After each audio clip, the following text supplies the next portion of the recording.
सियासत का लफ्ज है ना, कुछ गैर सियासी लोगों ने इतना इसको इस्तेमाल किया, कुछ गैर सियासी लोगों ने इतना लफ्ज सियासत को इस्तेमाल किया कि उसका मतलब ही बदल दिया। सियासत यानी मुनाफिकत, सियासत यानी झूठ, जबकि सियासत से बड़ी तो इबादत नहीं है। अगर सियासत अच्छी चीज नहीं होती तो कभी भी मासूम को सियासतदान ना कहता। मेरे 10वें इमाम ने आइम्मा को कहा है कि आप अल्लाह के बंदों में सबसे बड़े सियासतदान हैं। ज़ियारत जामिया जाके पढ़िए। अंतुम सासतुल इबाद, आप बंदगान इलाही में सबसे बड़े सियासतदान हैं। ये एक इमाम मासूम अहले बैत को कह रहे हैं। तो लफ्ज सियासत को हमारे गैर सियासी, मैं तो उनको गैर सियासी कहूंगा ना, जिन सियासत के सीन से जो आशना ना हो वो सियासत में कदम रखते हैं। तो फिर हाल यही होना था।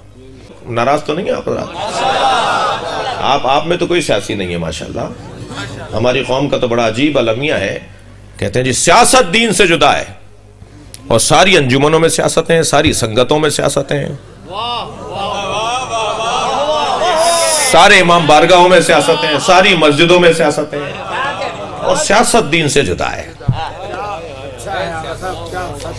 हर जगह सियासत, हर जगह जोड़ तोड़, हर जगह लॉबिंग, हर जगह इलेक्शन, फला को जितवाना है, फला को हरवाना है। सियासत दीन से जुदा है। ये कैसी दो तरह की बातें हैं भाई।